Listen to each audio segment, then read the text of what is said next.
మన దేశ రాజకీయాల్లోనే ఒక మహోన్నత శిఖరాలకు ఎదిగి ఆనాడు స్వాతంత్రం వచ్చిన తర్వాత జవహర్లాల్ నెహ్రూ గారు కానీ, ఇందిరాగాంధీ గారు కానీ, రాజీవ్ గాంధీ గారు కానీ, పివి నరసింహారావు గారు ఏర్పాటు చేసిన పునాదులపై ఒక సమున్నత ఆర్థిక సౌద్యాన్ని నిర్మించారు. భారత ఆర్థికాభివృద్ధికి, ఈ దేశ అభివృద్ధికి ఆ నలుగురు తమ తమ విలక్షణ మార్గంలో వారిదైన తీరులో దోహదపడితే డాక్టర్ మన్మోహన్ సింగ్ గారు ఆ పునాదులపై అనేక పాలసీ విధానాలు, సరళీకృతమైన విధానాలను మరింత పటిష్టపడుతూ ఆనాడు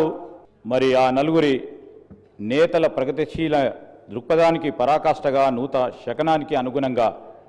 రూపుదిద్దుకునే కార్యాచరణ మొదలుపెట్టారు. అధ్యక్ష, మనం ఆ రోజు జవహర్లాల్ నెహ్రూ గారి గురించి ఆలోచన చేసి మిశ్రమ ఆర్థిక విధానం ద్వారానే దేశ పారిశ్రామిక పునాది సాధ్యమవుతుందని ఆ రోజు నెహ్రూ గారు పునాదులు వేస్తే, దాని తదుపరి బ్యాంకుల జాతీయకరణ, సాగునీటి రంగం, ముఖ్యంగా హరిత విప్లవానికి ప్రాధాన్యత ఇస్తూ ఇందిరాగాంధీ గారు ఆ పునాదిని ఇంకా కూడా బలంగా ముందుకు తీసుకెళ్లారు. 80వ దశకంలో కంప్యూటర్లను, కమ్యూనికేషన్ వ్యవస్థను భారతదేశ చరిత్రలోనే ముందంజలో ఉండాలని రాజీవ్ గాంధీ గారు చేసిన ఈ కార్యక్రమానికి మరి ముందుకు తీసుకెళ్తూ 91 సంవత్సరంలో ఆనాడు కాంగ్రెస్ పార్టీ నాయకత్వంలో పివి నరసింహారావు గారు ఆనాడు ఉన్న ఆర్థిక ఇబ్బందులకు సంబంధించి ఇంతకుముందు పెద్దలందరూ చెప్పినట్టు ఒక నూతన అధ్యాయాన్ని ప్రారంభించి 91 సంవత్సరంలో మరి ఇంతకుముందు మా సోదరులు కేటీఆర్ గారు చెప్పినట్టు మన తెలుగు బిడ్డ పివి నరసింహారావు గారి నాయకత్వంలో మరి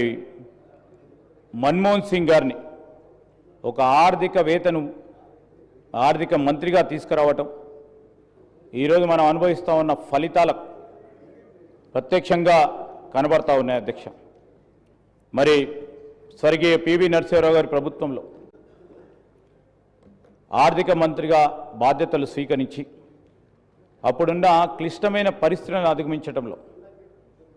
మరి పివి నరసింహారావు ప్రధానమంత్రిగా, వీరు ఆర్థిక మంత్రిగా, ప్రణబ్ ముఖర్జీ గారు మరి కామర్స్ మంత్రిగా, ఇతర మంత్రివర్గ సోదరులందరూ కూడా కలుసుకొని మరి ఆనాడు సరళీకృతమైన ఆర్థిక విధానాలను తీసుకురావటం మన దేశ ఆర్థిక పురోభివృద్ధికి దోహదపడ్డాయి. అధ్యక్ష, ఈ తరుణంలో మరి భారతదేశం ఏదైతే రాజీవ్ గాంధీ గారు ఆలోచన చేశారో రాబోయే కాలంలో సాంకేతిక పరంగా మన భారతదేశాన్ని ముందుంచాలని ఆలోచన చేశారు. మరి వారి ఆలోచన మేరకు ముందుకు నడిపి పివి నరసింహారావు గారు కానీ, దాని తదుపరి మన్మోహన్ సింగ్ గారు చేపట్టిన అనేక కార్యక్రమాలు మనకందరికీ కూడా ప్రతీకగా నిలిచాయి. అధ్యక్ష, ఇంతకుముందు పెద్దలు చెప్పినట్టు మరి ఈరోజు జాతీయ ఉపాధి హామీ పథకం ద్వారా గ్రామీణ ప్రాంతంలో ఉంటున్న పేదవారికి ఉపాధి కల్పించటం, దాని తదుపరి మరి అనేక సంస్కరణలో భాగంగా ఎన్నో కార్యక్రమాలు చేపట్టిన పెద్దలు మన్మోహన్ సింగ్ గారి ఆలోచన విధానానికి మనం అందరం కూడా ఈరోజు చర్చించుకుంటున్నామంటే వారు ఒక ఆలోచన భాగంలో ముందుకు తీసుకెళ్లే ప్రయత్నం ఒకసారి మేము గుర్తు చేసుకోవాలి. అధ్యక్ష, ఆనాడు కాంగ్రెస్ పార్టీ ప్రభుత్వ హయాంలో వారు ఒక ఆర్థికవేత్తగా గుర్తించి మెంబర్ ఫైనాన్స్, ఎప్పుడు అధ్యక్ష 1980లో member finance space commission government of India, దాని తదుపరి ఫైనాన్స్ కమిషన్లో 82లో ఫినాన్స్ మెంబర్ సెక్రటరీగా, అదేవిధంగా 85లో governor Reserve Bank of India, దాని తదుపరి డిప్యూటీ చైర్మన్ ప్లానింగ్ కమిషన్లో, అదేవిధంగా ఈరోజు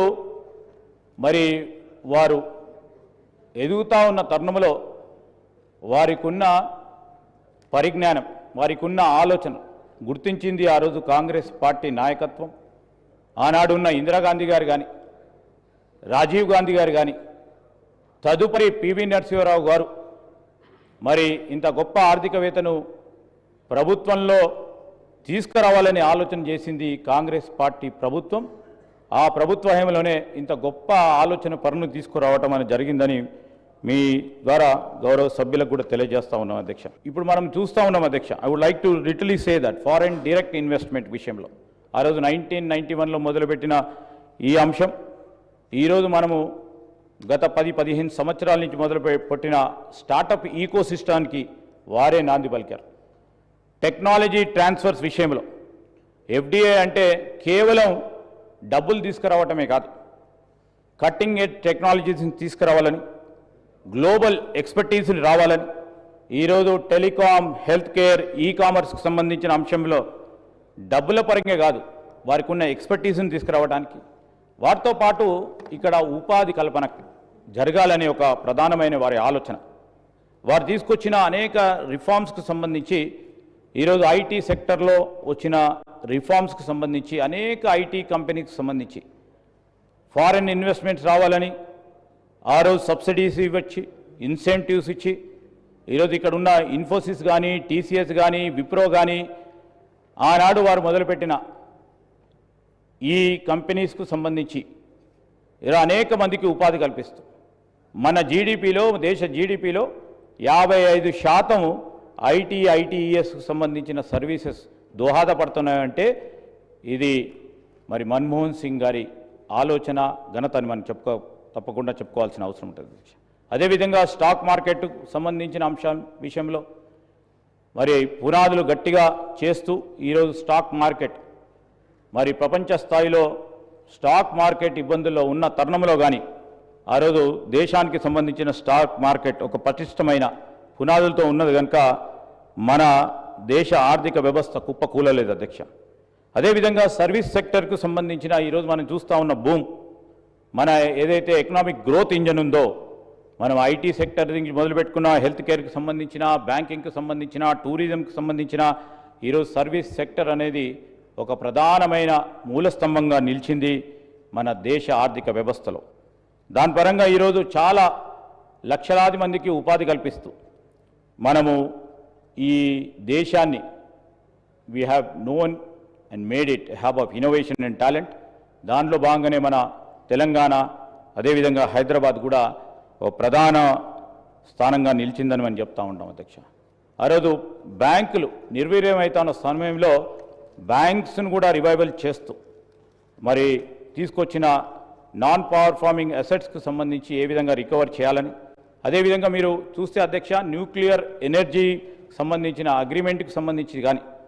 అదే వరల్డ్ ట్రేడ్ ఆర్గనైజేషన్కు సంబంధించిన అంశంలో కానీ, ఫ్రీ ట్రేడ్ అగ్రిమెంట్స్ విషయంలో కానీ మరి ఏ విధంగానైతే వారు ఆలోచన దృక్పథం ఆనాడు యూపీఏ చైర్పర్సన్ సోనియా గాంధీ గారి నేతృత్వంలో వారు ఇచ్చిన ఆలోచన మేరకు అనేక కార్యక్రమాలకు నాంది పలికి ముందుకు తీసుకెళ్లిన ప్రయత్నం కూడా చూడటం కూడా జరిగింది అధ్యక్ష. రైట్ టు ఇన్ఫర్మేషన్ యాక్ట్ అనే అది ఒక విప్లవం అధ్యక్ష.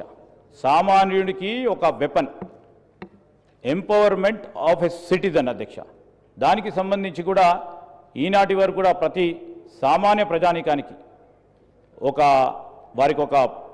ప్రధానమైన హక్కును కల్పించే కార్యక్రమం చేస్తూ రైట్ టు ఎడ్యుకేషన్కు సంబంధించి కానీ, నరేగాకు సంబంధించి ముఖ్యమంత్రి గారు, అదేవిధంగా డిప్యూటీ ముఖ్యమంత్రి గారు చెప్పిన అంశంను కూడా తెలియజేస్తూ ఈరోజు మనందరికీ కూడా గుర్తింపు ఒక ఆధార్ కార్డు ఉంటుంది అధ్యక్ష. ఆధార్ కార్డుకు సంబంధించి మరి ఏదైతే యూనిక్ ఐడెంటిఫికేషన్ అథారిటీకి సంబంధించి ఆనాడు వారి ప్రభుత్వంలో వారి నాయకత్వంలో మొదలుపెట్టి ఈరోజు ఆధార్ కార్డు సంబంధించిన అంశం విషయంలో వారు ముందుకు నిలిచి ప్రతి ఒక్కరికి కూడా ఒక గుర్తింపు ఉండాలి భారతదేశ పౌరుడిగా అని తీసుకొచ్చిన ఆలోచన భాగంలో ముందుకు వెళ్తా ఉన్నాం అధ్యక్ష. వారు చేసిన ప్రతి ఆలోచన, ప్రతి అడుగు రాబోయే కాలంలో ఆదర్శంగా నిలిచే ఓ కార్యాచరణ భాగంలో ముందుకు తీసుకెళ్తా ఉన్నాం. వారి హయాంలో ఒక 6 ఐఐటి, 7